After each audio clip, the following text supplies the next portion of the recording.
नमस्कार, सत श्री अकाल। इस वीडियो में हम महाराजा रंजीत सिंह के किंगडम के बारे में चर्चा करने वाले हैं। यह भी समझने की कोशिश करेंगे कि महाराजा रंजीत सिंह की लेगेसी के परिप्रेक्ष्य में पंजाब के लोगों के दिल के करीब कौन सा किंगडम बसता है। महाराजा रंजीत सिंह शेर ए पंजाब के नाम से विख्यात हैं। उन्होंने न केवल पंजाब को एक सूत्र में बांधे रखा, बल्कि अपने जीते जी अंग्रेजों को अपने साम्राज्य के आसपास भी फटकने नहीं दिया। उनका राज धर्मनिरपेक्ष राज था। धर्म परिवर्तन का कोई दबाव किसी पर नहीं था।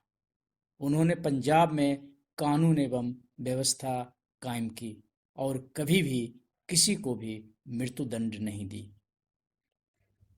सिख अलवेले हैं, उन्हें घुटन भरी जिंदगी गवारा नहीं। ऐसी जिंदगी वे न तो जीते हैं और न किसी को जीने के लिए मजबूर करते हैं। सिखों के मन के राज पर बातचीत करने के लिए हमने सिख धर्म के international scholar doctor Harpal Singh Pannu को आमंत्रित किया है। डॉक्टर पन्नू ने सिख मानसिकता को बहुत करीब से महसूस किया है।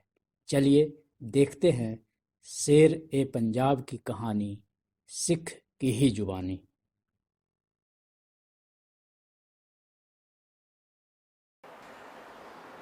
श्रोतागणों, पंजाब के दो प्रशासक यानी कि दो महाराजे पंजाब के लोगों को पसंद आए।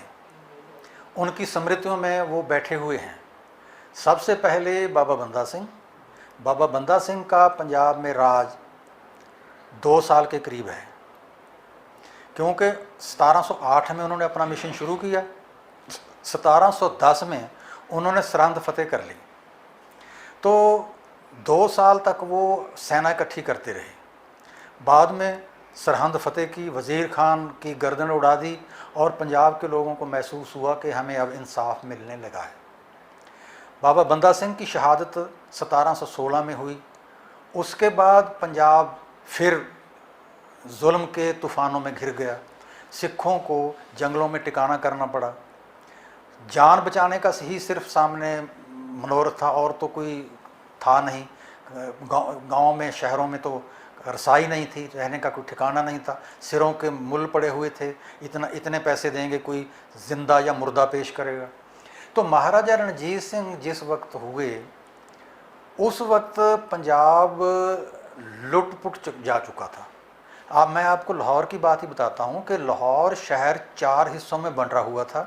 कुछ सिख सरदारों के अधीन था, कुछ मुसलमानों के। और व्यवहार इस तरह करते थे लोगों के साथ वो सभी लोग कि जैसे शामलाट पर नजायज़ कब्जा हो गया हो किसी का, या किसी के माल डंगर जा रहे हो, ये तो मेरे हैं, जिसकी लट्ठी उसकी भैंस, इस तरह का था। लोगों से जबरन टैक्स वसूल करते।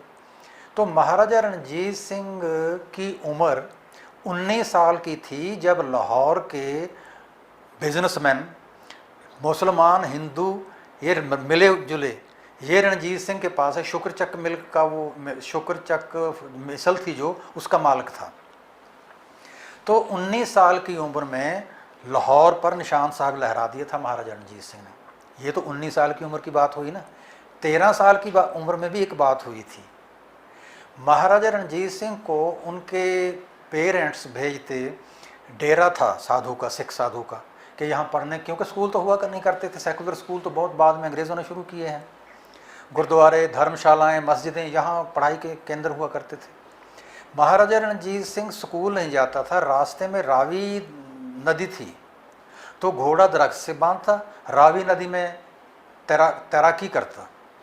कभी कभी तो बारिश के दिनों में जब रावी दरिया 1 मील तक चौड़ा हो जाता था, वो तेज़ बहाव में भी चलता था, अपने साथियों से कहा करते थे चलो देखते हैं कौन सबसे आगे जाता है और वापस आता है। तो ये घोड़सवारी, शिकार खेलना, तैराकी करनी, ये उसके शुगल थे। पढ़ने में तो था ही नहीं, कुछ भी पढ़ा तो था ही नहीं। तो एक दिन क्या हुआ, कहने लगा अपने साथियों से कि चलो भाई शिकार खेलते हैं। शुक्रचक या मिसल और चट्ठा मिसल।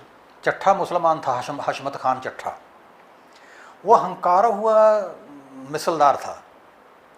तो हिंदुओं को, सिखों को उसकी मिसल में से गुजरते जो लोग, उनको तंग करता था, बेइज्जती करता था, पिटाई भी कर देता था।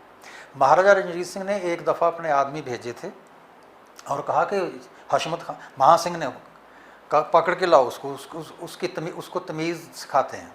तो पकड़ा गया, लेके आए सरदार महासिंह जी के पास।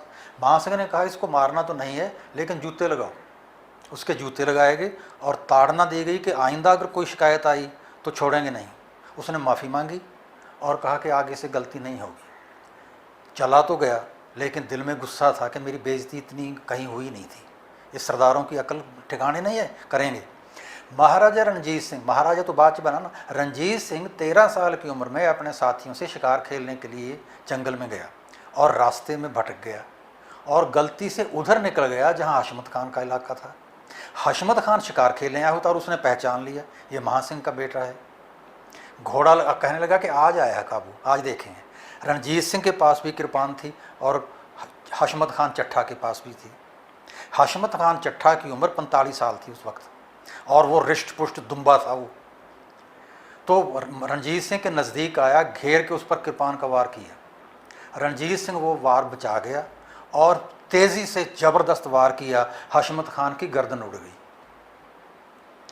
गर्दन कपड़े में बांध के अपने घोड़े की गर्दन से हशमत खान का सिर वो शुक्रचक्र में आ गया और नेज़े पर सिर गाड़ के ज़मीन में गाड़ दिया और चट्ठों को संदेश भेजा कि तुम्हारे सरदार का सिर यहाँ है, अगर इच्छा है तो ले जाओ। 5100 रुपया नजराना और रणजीत सिंह को अपना सरदार मानना पड़ेगा। चट्ठा का जो रियासत थी उसके मोहतबर लोग आए, 5100 रुपया रखा और कहा कि आगे से रणजीत सिंह हमारा सरदार हुआ। तो पहली अचीवमेंट 13 साल की उम्र में चट्ठा मिसल पर कब्जा था। उसके बाद 19 साल आपको बता ही दिया, लाहौर पर निशान साहब लहराया।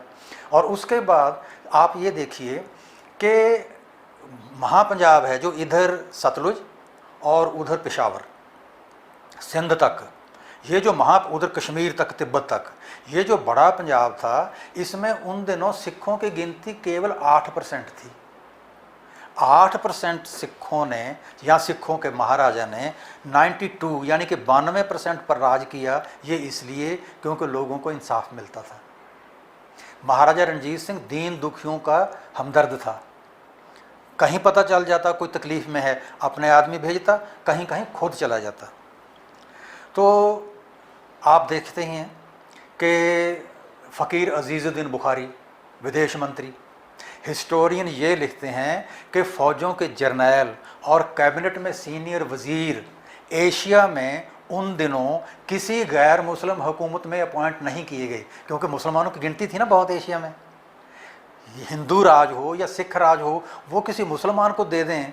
बड़ी डिफेंस मिनिस्टर रखा था माखे खान को, तोप खाना था माखे खान के पास। और रणजीत सिंह की मौत के बाद भी फ़कीर अजीज़ुद्दीन बुखारी सरकार खालसा की सेवा करता रहा और माखे खान अंग्रेज़ों के ख़िलाफ़ लड़ता रहा रणजीत सिंह की मौत के बाद।